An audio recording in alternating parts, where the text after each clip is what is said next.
Hello বন্ধুরা, কেমন আছো সবাই? আমি ভালো আছি। আজকে আমরা কোথায় যাচ্ছি জানো? থাম্বনেল দেখে তো বুঝতেই পেরে গেছো কোথায় যাচ্ছি। খুবই একটা স্পেশাল দিন, হঠাৎই সবকিছু ঠিক করা। এখন স্কুটি নিয়ে স্টেশন। ওই দেখো মা ডাঙ্গালি ফুডস দেখতে পাচ্ছ? ওটা আমাদের দোকান। আর এখন এবার আমরা চলে এসেছি স্টেশনে, বোলপুর স্টেশন। মামা মামি ভাই দিদি দাদা সবাই মিলে হঠাৎই প্ল্যান। আমার শরীরটা খুব খারাপ ছিল, তাও সেদিন হঠাৎই যাওয়ার প্ল্যান হলো। আর আমরা ট্রেনের উপর উঠে গেছি। মা তারা এক্সপ্রেসে 3টের সময় ছিল।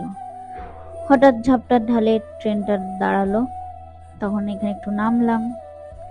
নামার তারপর এই যে আশেপাশে দেখছিলাম রাস্তাগুলো, ভাই গেম খেলছিল।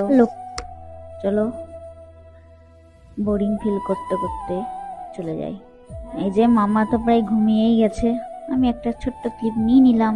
আর দেখো আকাশটা কি সুন্দর লাগছে, কমলা কালার আর একদম হোয়াইট কালারের মধ্যে, ভালো লাগছে। আর ওই যে মামি বসে আছে, ভালো লাগছে জানো।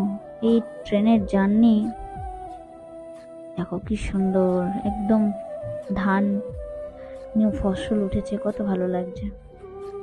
ওরা আমার দিদি দেখো মুখ দেখছে, মানে ওকে সুন্দর লাগছে কিনা, কি হচ্ছে এসব দেখা দেখি করছে।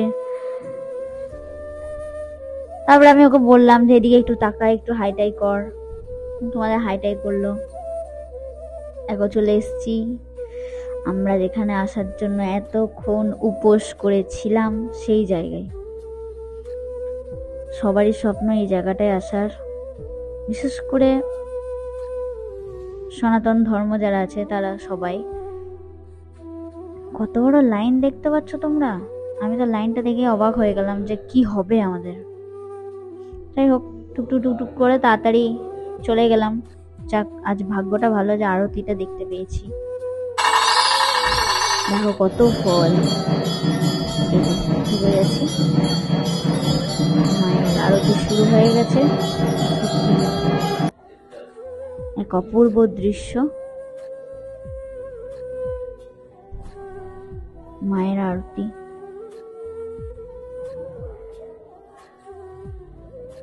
এই যে ধর্ম হোক যার যার, বড় মা সবার, এই লেখাটা একটা আলাদা। পুজো দেওয়া কমপ্লিট, স্টেশনে চলে এসেছি। এখানে ফুচকা খেয়েছিলাম, যেহেতু সারাদিন উপোস করেছিলাম, ওই ক্লিপটা নেওয়া হয়নি। এই দেখো বোলপুর ঢুকে গেছি। আর এই যে এই চুঙ্কুলি পঙ্কুলি গুলো। মাইমা, তোমার কেমন লাগলো ঘুরে? মামি কি বলছে? পূজা, কেমন লাগলো ঘুরে? মানে আমরা যখন লাগছে সেটা বলতে হবে। চলে এসেছি, আমরা ফ্যামিলি মিলে গেছিলাম। এর মধ্যে ঠাকুর আছে। আমার ব্লগটা দেখার জন্য থ্যাংক ইউ। আমাদের সবাই সাপোর্ট করো, আর লাইক কমেন্ট শেয়ার করতে ভুলবে না। গুড নাইট, সবাই ভালো থাকো, সুস্থ থাকো। চলো টাটা, দেখা হচ্ছে নেক্সট ব্লগে।